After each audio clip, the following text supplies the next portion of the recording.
In this series of 4 videos, I'll be going through the reading questions for Paper 2 of the GCSE English Language exam with AQA. This is an exclusive paper that cannot be found anywhere else, and new papers are always essential to build resilience and confidence. If you are eager to revise Paper 2 Question 5, then please check out videos 45, 46 and 47, which are all about non-fiction writing and how to write successful and effective articles. If you are joining us from the previous 2 videos, we're now on to Paper 2 Question 3. There's a series of 4 videos in this kind of chain of videos where we go through all of the Paper 2 reading questions in order.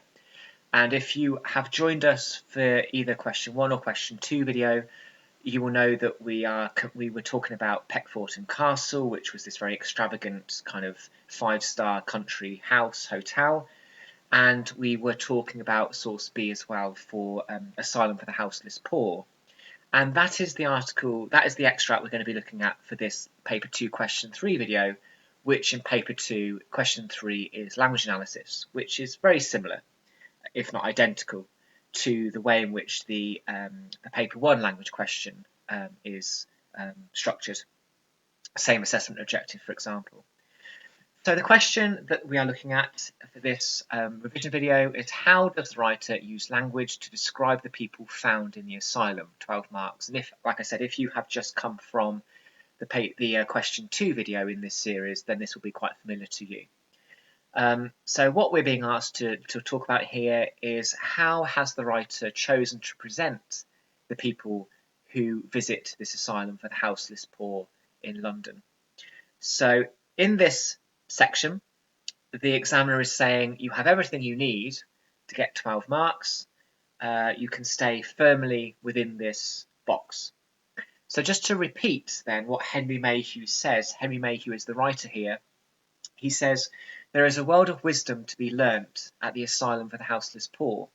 Those who wish to be taught in this, the severest school of all, should pay a visit to the playhouse yard and see the homeless crowds gathered about the asylum, waiting for the first opening of the doors with their bare feet, blue and ulcerous with the cold, resting for hours on the ice and snow in the streets, and the bleak stinging wind blowing through their rags.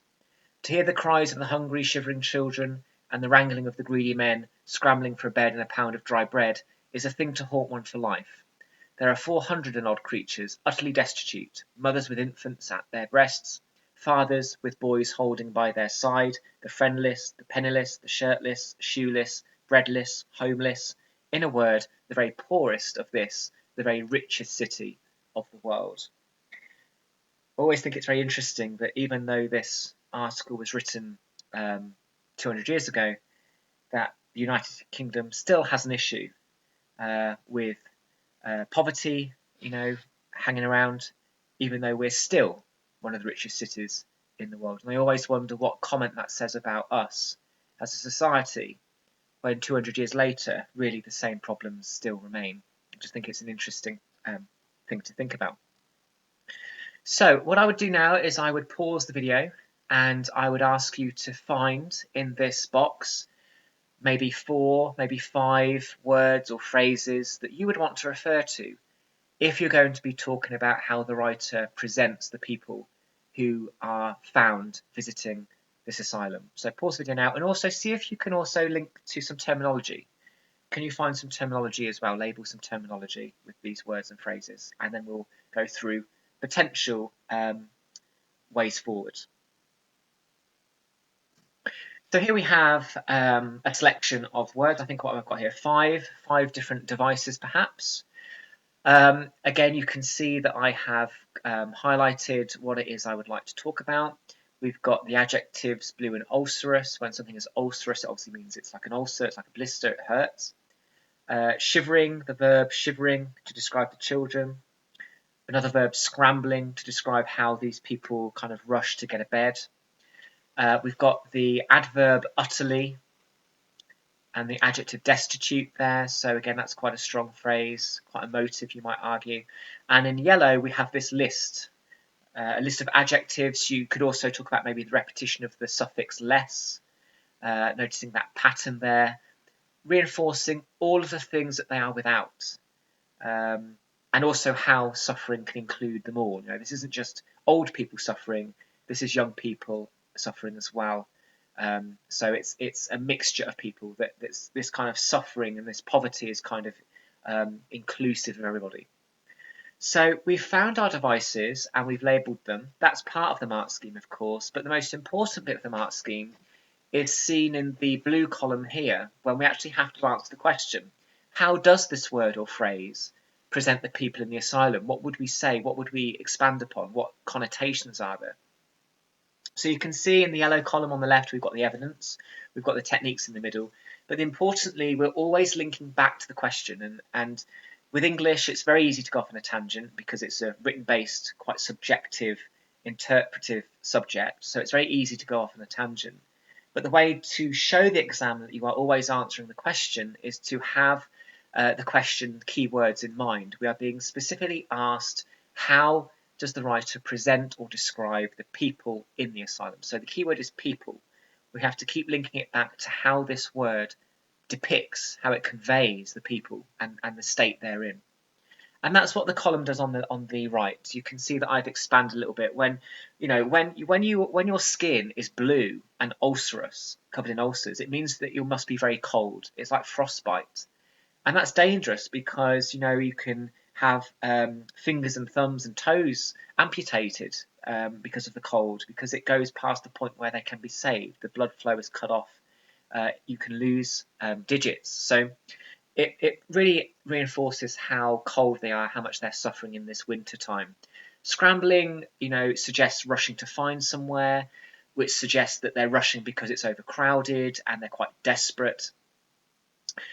Again, the phrase utterly destitute with that adverb utterly means completely, and utterly meaning extremely poor, vulnerable, powerless.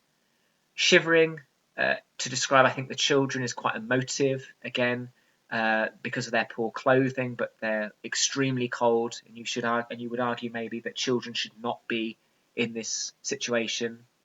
Nobody should really. And then to shorten it down, the list at the end there, all the less words, reinforces how the people are of all ages are suffering, and without proper clothes, money or food, they're lonely, they've got no friends, and it's adults and children affected. So this kind of poverty and this suffering seems to consume everybody. There's almost no escaping it. So we must, in our language response, always link back to the question, which you can see there in the blue box. How does this present the people in the asylum? How do these words and techniques present the people in the asylum? What is the effect on us? And, many people would feel quite saddened and sympathetic by this. So that means that the language is quite emotive.